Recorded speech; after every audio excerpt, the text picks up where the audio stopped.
Okay, sige, simulan natin dito. With your first point here, at least yung first prediction mo dito, yung first shot, is that TNT will have a better first half. Oh, because that first half was They were down. They were down by double figures at halftime. That cannot happen. Yes, there will be times that you will catch up to San Miguel even though you're down by double figures. Meralco showed us that in Game 6 of the semis.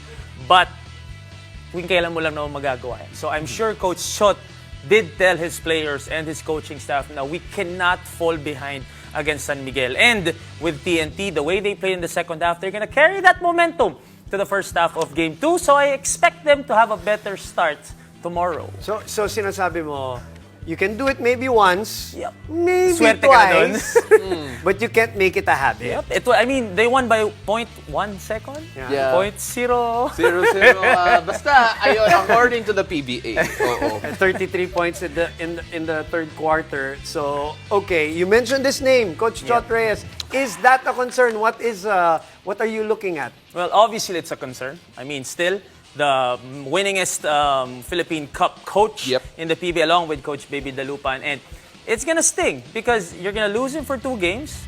We all know why. And Coach Yuri and Coach Sandy will have to step up. I know that they're very capable, but this is the finals we're talking about. And it's SMB. If this was a regular season game, then it would have been totally different. And you know that San Miguel will also take advantage of that, knowing Coach Leo, everybody in that SMB coaching staff. For those who don't know why Coach Shot is in Lebanon, klaro lang natin. Hindi naman nagbakasyon, ha? Oo. Hindi naman nag-ano. Trabaho. Oo. Sa totoo lang, I wanted to go and attack his point here and saying that they only won 1 quarter, which is the third, si TNT.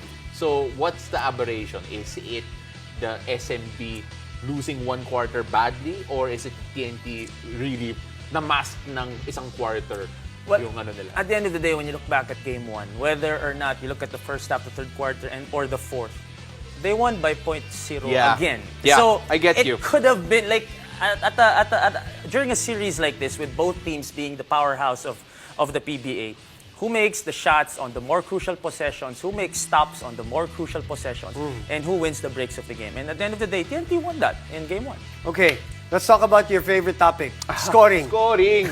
Who's going to score? Yan ba favorite topic? Sorry. Sa basketball. Sa basketball. Sa basketball. Okay. Sa basketball. Mabuti na klaro. Laruin lang natin. Okay. It is a sports show. Who's going to score? What are your predictions when it comes to San Miguel? San Miguel. Well, this whole playoffs, I've always believed, I've said this so many times on this show, that Junmar Fajardo will get his numbers. Yes. It's a mere question of who will help him out. I believe, statistically, at least in the playoffs, pag dalawa lang, 2 or less people, other than Junmar, score in double figures, that gives the opponents a better chance of winning. That's what Meralco did in order to, push them to 7 games. Right, okay. So, I predict that more than 2 players, because last game in Game 1, it was only Jericho Cruz and CJ Perez. right. Okay, so matik na si Junmar is going to get his numbers. He's going to get his 20 and 50. Correct. So only Jericho and CJ Perez hit double figures. Vic Manuel had 9. So I predict that it has to be at least 3 of them to help out Junmar. I would say that's safe to. Safe to kasi SMB, best offensive team in the league, 5 of their players average in double digits. So at this point to the numbers game, 4 lang yung double Apat digits. lang eh. So palagi mo, is that 4 enough? Yeah, 4 is enough because CJ is gonna hit 20. CJ is gonna hit at high double figures. It's not gonna be like a 10, 11 point game. And Jericho's gonna be Jericho's also gonna be aggressive. That's why in point 3, I believe it's Marshall Lassiter's. Yan. Marshall Lassiter has to be the one. Okay. To expound. To spread the floor. At the end of the day, TNT will focus on the inside. Obviously, any team that's going up against SMB, you will have to focus on Junmar Fajardo. If you do not extend your range or spread the floor for Junmar, medyo dun tayo mahihirapan. And what TNT has showed, or what TNT showed in Game 1 is by some reason of a Kelly Williams miracle that there was single coverage on Junmar. So, how do you exploit that? You have to hit shots from the outside. And I believe that other than the 2, CJ and Jericho, yes, you look at Vic, But who is the scorer? It's Marshall Laster. What are we talking about? Number. Give me a number here. I'm ready for this. He's gonna cook. He's gonna go for 15 and above. 15 and above. 15 and above. So yung average ni I mean- Marshall Laster is 12.2. Oh, okay. Mr. Shoot First says Guys. he's getting 15. Guys, he hit 1 of 8 in game 1 for 5 points. Yep, 2 of 8. 2 of 8. So for me, and he's gonna let it fly. That's his assignment. He's not gonna go.